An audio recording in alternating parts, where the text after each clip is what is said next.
Okay, so today we turn to Aristotle.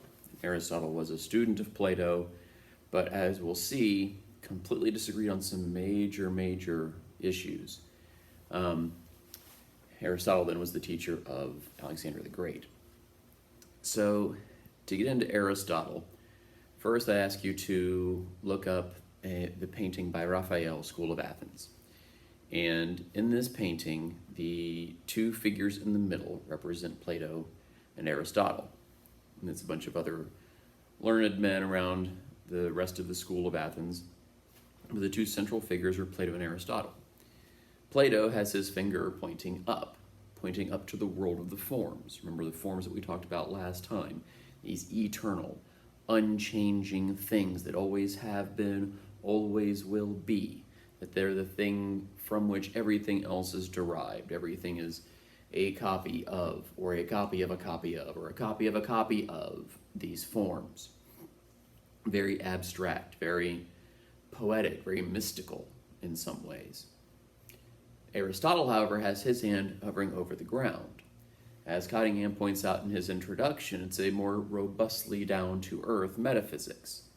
Seeing is believing, that Aristotle wants to tie it much more to the world of the senses. Remember, for Plato, the world of the senses is a nice start, but we shouldn't stop there. We should move on. Our mind and our soul should transcend to get to actual reality, which is different than the world of appearance. Aristotle disagrees. The world of appearance is the world of reality. Metaphysics is physics. That's it. What we see is what we should believe. That is justification, not some type of experience that we have, though experience does matter. But the experience that matters is the experiences that are tied to the world of the senses. We're far less skeptical of someone who claims to have seen something, heard something, smelled something, tasted something, or felt something than we are someone who, well, I had an epiphany experience. What? What are you talking about? Right? Unless you also share in that epiphany experience, you're going to be very skeptical of the reality of an epiphany experience. Aristotle, furthermore, isn't about being, not in the Heideggerian sense, but in the Parmenidean sense, much less about being and much more about becoming. And so what's interesting, just to reference Heidegger again, because again, Schrappe at least thinks he's central to understanding 21st century philosophy, even though he's writing in the early 20th century. And in a lot of ways, he's sort of combining Plato and Aristotle. He's got this enlightenment thing, this epiphany experience, aletheia thing, like Plato, but he also wants to tie it very much to the world of the everyday. Right? Remember, the everyday is the clue to the meaning of being. And by tying it to the meaning of being, he's really echoing Aristotle. Aristotle, even though this is his work on metaphysics, which again is just going to be physics, appearance, and reality, same thing, we'll see why, it also, he keeps tying it back to ontology. Ontology, remember, the study of being, or the study of existence. All of the examples that Aristotle uses keep coming back to the self. And there's a couple of reasons for that. One reason, since we're not talking about epiphanies about objective truths, seeing is believing, then obviously everyone's going to see things differently. Everyone's going to believe things differently. And for Aristotle, none of those are false. None of them are ultimately true either, not big T true. All any of us have are just small t truths that are always open for constant revision and change. Aristotle laying the groundwork for postmodern thinking 2,000 years before it happens. More than 2,000 years before it happens, or at least comes to true fruition. And so, because of that then, all we ever have access to are subjective truths, though notice, all of us have access to our own subjective truths. This is part of Aristotle's problem with Plato. Plato's elitism means that only some, the born philosophers, ever have access to the forms, and therefore ever have access to big T truth. Aristotle's a bit more egalitarian, more democratic, as it were. So he wants to give all of us access. But in order to give all of us access, he has to limit that which we have access to. So all we ever have access to are our own concepts, not concepts. So I can never really be false, right? But there's also not much for it to be true about. I'm left basically with just subjective truths, or as Plato wanted to talk about, opinion. We're stuck in the visible realm. There is no intelligible realm. That the mental stuff, things like triangles having 3 sides and 3 angles that add up to 180, is merely social convention. You got enough people together and decided that was the case. And so it's not necessarily so that it'll be that way forever and ever in the future. Think about the ever-changing definition of planet, right? For my wife's entire schooling growing up, Pluto was a planet. My wife even has a t-shirt that my kids got her that says, "Back in my day, Pluto was a planet." My wife refuses to acknowledge that Plato is now a dwarf planet rather than a planet. Now notice, the word planet's still in there, but a dwarf planet is different than a planet. These are 2 distinct, different things. A dwarf planet is a subcategory of planet. It's not a planet on par with Earth and Neptune and all of those. No. It's a dwarf planet. It does not meet all of the criteria. But wait a minute. How, when, and who decided that it was no longer a planet? Scientists. Scientists got together, discussed it, and then literally took a vote to decide whether Pluto was a planet or something else. The vote came out, it's something else, it's a dwarf planet, not a planet, boom, change of definition. Now notice for Plato, there's got to be some type of form of planethood. And perhaps the scientists merely realized that, wait, this no longer, we were wrong before, we are right now, that this doesn't get close enough to the form of planet such that it should count as planet. It should be something else instead. But the form of planet is eternal and unchanging. Aristotle, no. Objective truth, if you want to speak in those terms, is really just subjective majority. You get enough people together, you vote, bam, that becomes truth. Until you get enough other people together, they vote, and then bam, that becomes truth. Notice then what this does for things like history. Slavery then, we can't say was wrong. All we can say is slavery today would be wrong. But back then, that was subjective majority opinion, therefore it must have been okay. It also messes up the truths of mathematics, as I mentioned before. Well, I mean, I guess in the past, triangles have always had 3 sides, but if we get enough people together to decide otherwise, we'll just vote and say triangles now have 16 sides. Why not? That everything is based upon social convention. Everything, therefore, is always open for constant revision and change. Aristotle, our lives are self-creation, not self-discovery. For Plato, you're discovering, wait, am I a caretaker? Am I a born philosopher? Right? Your life is a journey of self-discovery. Essentialism. Aristotle, existentialist. You decide what you are. Because that's one of these concepts that's open for constant revision and change is self. Okay, now come back to that. Let's focus more on objects because it might be a little easier to get into it thinking about things instead of selves. Although that's ultimately where Aristotle wants to go is self. So, I'd also ask you to look up a picture of a Pontiac Aztek. The Pontiac Aztek was a vehicle from, I believe, the early 2000s. And here's why I'm asking you to look up the Pontiac Aztek.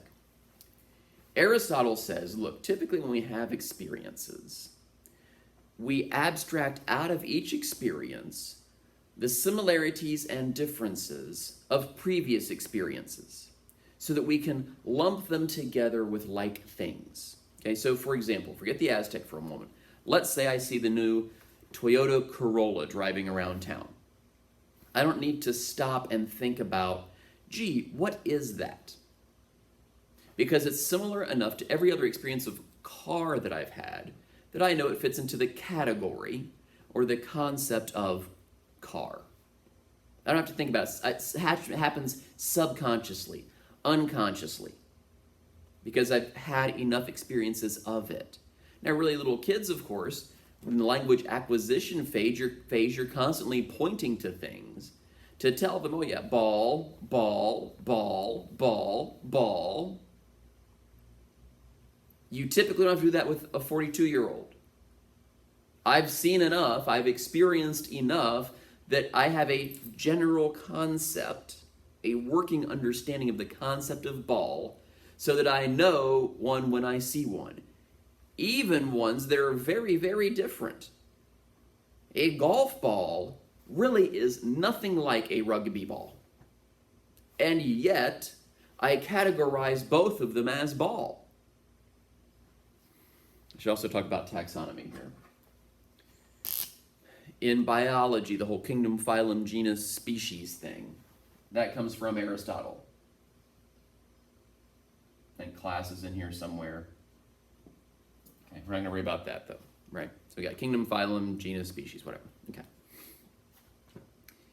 The larger class of objects would be vehicle for the Corolla, for the Aztec. The larger class would be ball for the rugby ball, the golf ball, so on and so forth.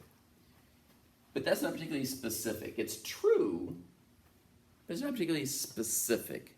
So even with the Pontiac Aztec, I could say vehicle, but I'd like to be a little more specific than that. I'd like to get to the species of what is the Aztec. Corolla fits into my species of car. Aztec, I don't know. Is it car? Is it truck? Is it SUV? Is it minivan? Is it crossover? Whatever that is. Because here's the thing. It'd be nice if we just had its own separate category for like other or miscellaneous. But the way our minds work is we don't like that. Imagine the desktop of your computer or the app listing thing on your phone, whatever, right? You like to have file folders. You like to have categories. You like to be able to group things together. Aristotle says that's the way our mind works too. We like to group things together. We don't like to have just random experience here, random experience here, random experience here. No. Instead, we like to abstract out of these experiences, see if they're similar enough that we can group them together. So that then I don't have to think about every particular vehicle I've ever experienced. Instead, I can just pull out the file folder, or pull up the file folder, car. Oh yeah, there's a picture of all of the things that I've experienced previously that I would call car. And let's see, is the Aztec close enough to any of those? Now let me pull up file folder truck. Let me see if it fits there. An SUV. Now it may be that for Dr. Schrappe, it doesn't fit any of those close enough, so I do have to create a new file folder. I do have to create a new concept called Aztec.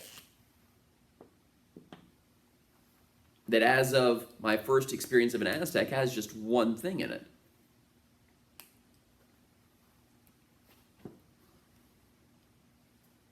Until I have another experience of something that's more similar to an Aztec than it is those other things. Such that maybe I do then cross out or rename that file folder crossover instead of Aztec.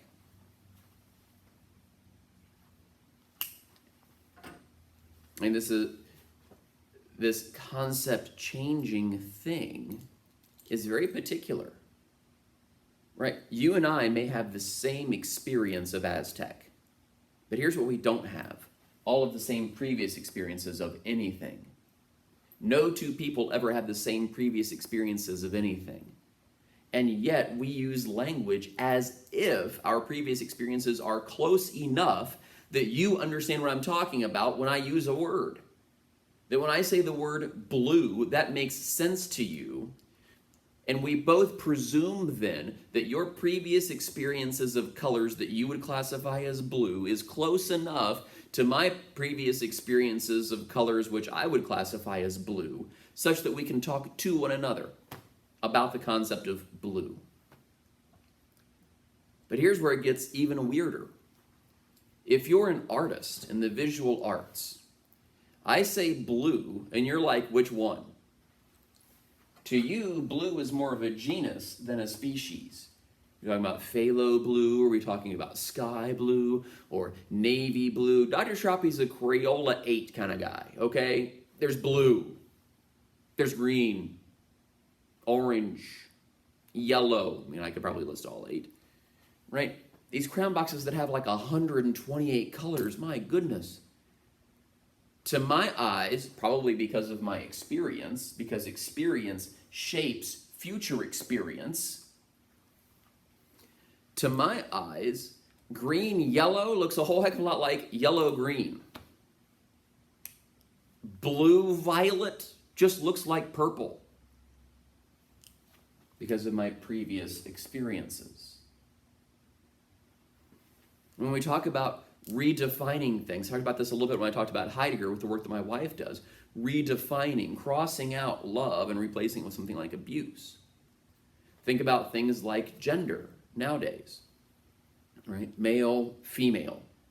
There aren't just the two anymore, right? There's other, there's fluidity, there's all of these others. I think Facebook has 117 different possibilities for gender identification.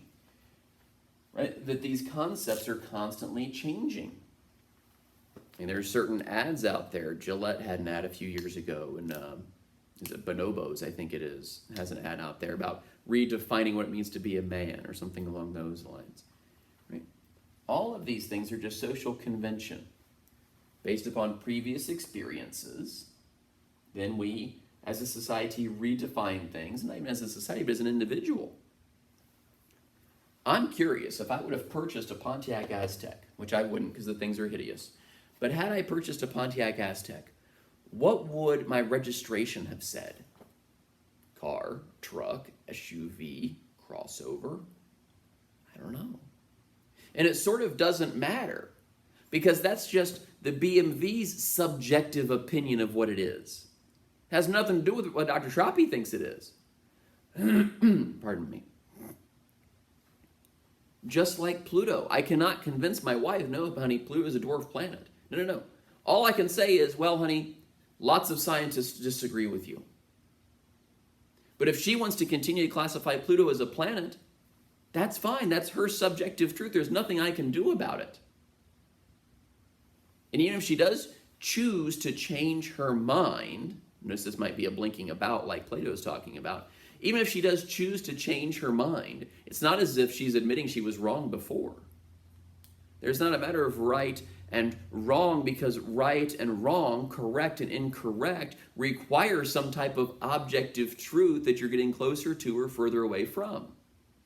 That's not what Aristotle's doing. Aristotle's chopping the top off the divided line. That all we really have are the senses plus our mind, and that's it. There's no purely mental. No. Even the purely mental, even abstract concepts like triangles are based upon our previous experiences of particular triangles. Why get away from that?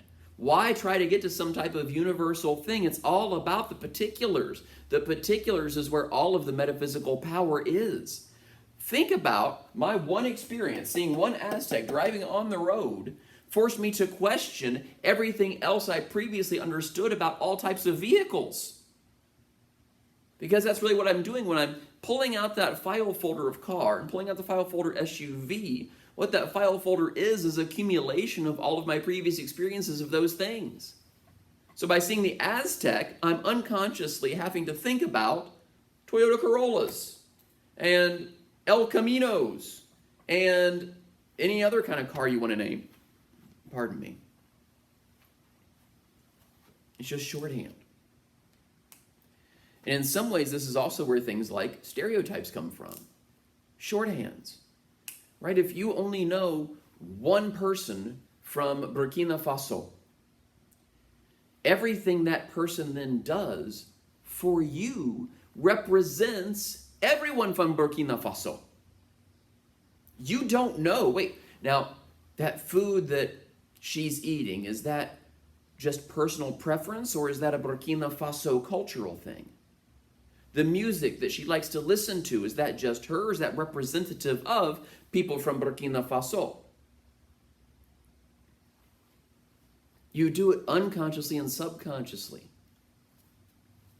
Which is why you need to meet more people from Burkina Faso so that you can compare and see, oh wait, these are the cultural things and these are the individual things.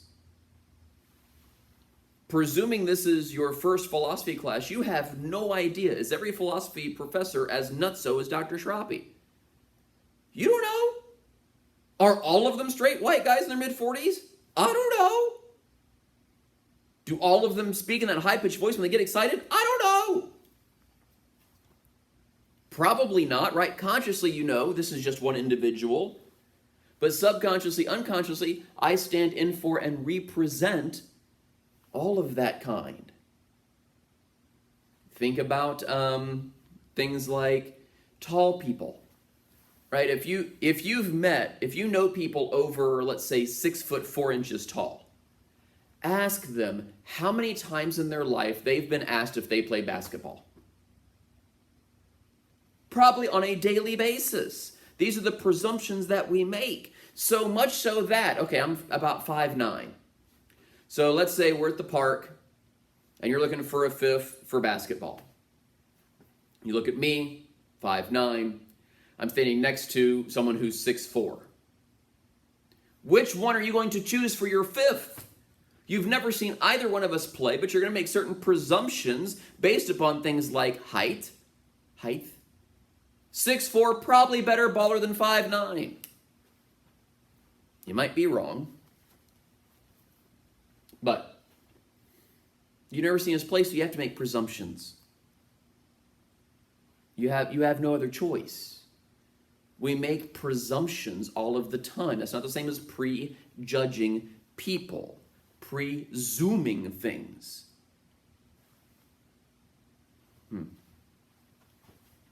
Based upon previous experiences, which is why it's so important to have a variety of experiences. Having more than just one friend from Burkina Faso. Having more than just one person you know from the Philippines. Having more than just one anything. A more varied outlook on life based upon more varied experiences. And these experiences then shape your concepts, and I've put them in quotation marks here because, again, they're always open for constant revision and change, right? And so the more people from Burkina Faso that you meet, the more your concept of people from Burkina Faso becomes to both be enlarged and clarified and reified as well. Oh yeah, this is just her, this is all Burkina Faso, for instance. So then, what that does then is it then shapes your future experiences. So that if you meet someone else from Burkina Faso in the future, you have certain presumptions about them that are probably going to be somewhat true based upon the fact that you have a huge experience of tons of other folks from Burkina Faso. And so you can make cultural presumptions that this person probably will fit if it's about the entire culture of Burkina Faso, not just the one person that you know. Because now you know 30 people, or 70 people, or 150 people, or you've been to Burkina Faso. Experience, experience, experience. The only value in experience for Plato is to get to the forms. Then all you have left is go back and show others the way. That's it. You're done. You've reached it. You're at the destination. For Aristotle, there is no destination. It's constant moving. It's always becoming, never being. I'm yelling, I'm sorry. I do that in class too. Whew. You're becoming, not being. So it is about the journey. It's about new experiences, which lead to further clarified concepts, which then lead to more experiences.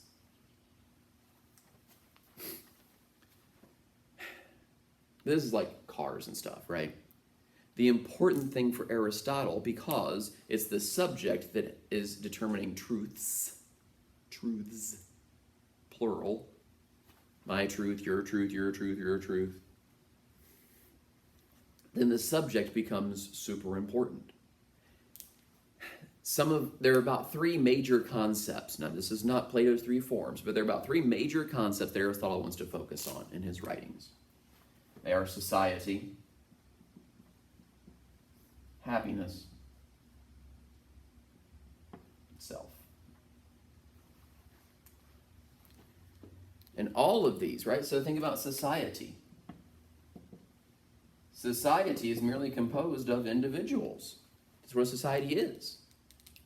And so if one instance of an Aztec has the metaphysical power to get me to question all previous experiences of vehicles, to presumably then prepare me for future experiences of vehicles, that also means then society can be changed by an individual.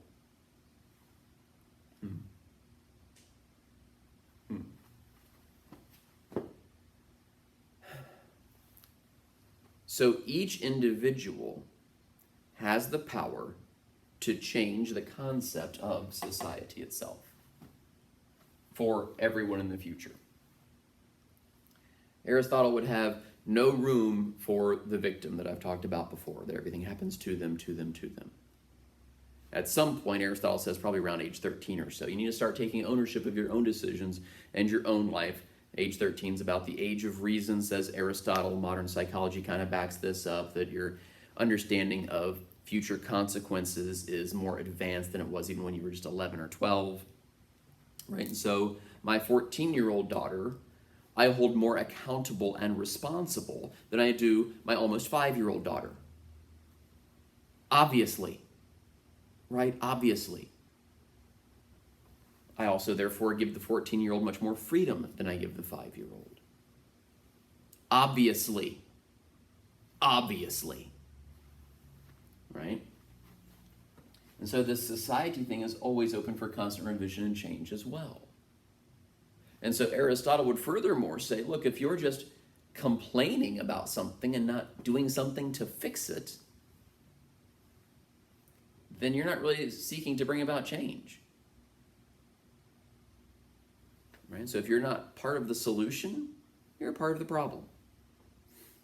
Or as my chemist nerd would say, if you're not a part of the solution, you're a part of the precipitate. It's a chemistry thing. If you didn't get the joke, fine. If you did, you're welcome.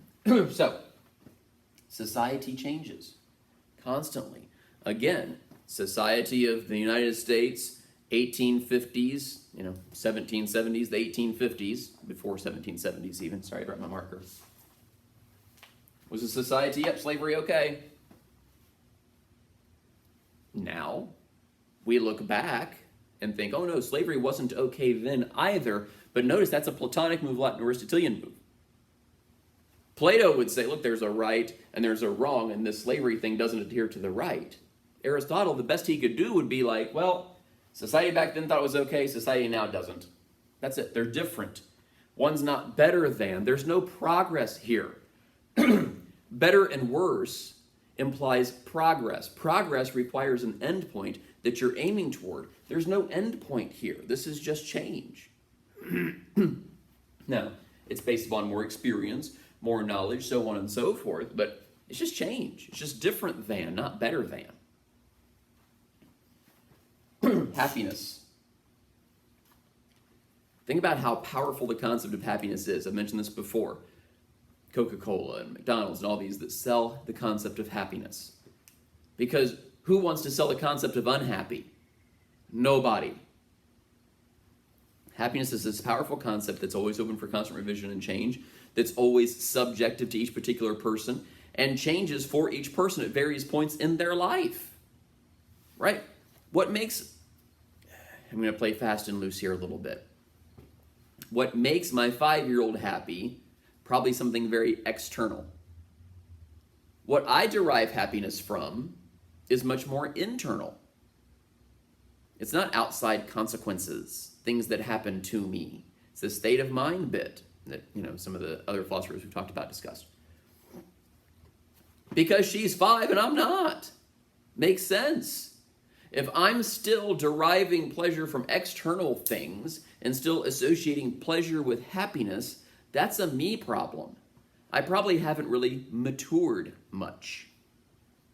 It's what you expect from a 5-year-old, not a 42-year-old. So happiness is constantly changing. And what I derive pleasure from is probably going to be very different than what you derive pleasure from. Right? My son's all about the video games because he's 11. It's age appropriate. Right? That's what he and his friends do since they can't actually get together. Is they play these games, the video game things, where they're like on the phone playing with each other or whatever. Okay. You know what me and my friends do? Not get on the phone and play video games. Actually, I don't have any friends, but if I did, it probably wouldn't be that. It'd probably be conversing about life. It'd probably be conversing about our kids, quite frankly. Hey, what have you kids been up to? What do you think they're going to do next? Blah, blah, blah, blah, blah, right? Hey, what have you been reading recently? Well, student responses to essays. Right? Happiness is going to look different. One would hope. And the other one is self. And self is a very, very funky one. Self we can also call character. Self is a funky one. Here's why self's a funky one. Because even though I'm the one that's responsible for determining who I become, I'm not the one who ultimately determines who I am. Everyone else does. I don't have privileged access to me because I don't know how everyone else is interpreting my actions.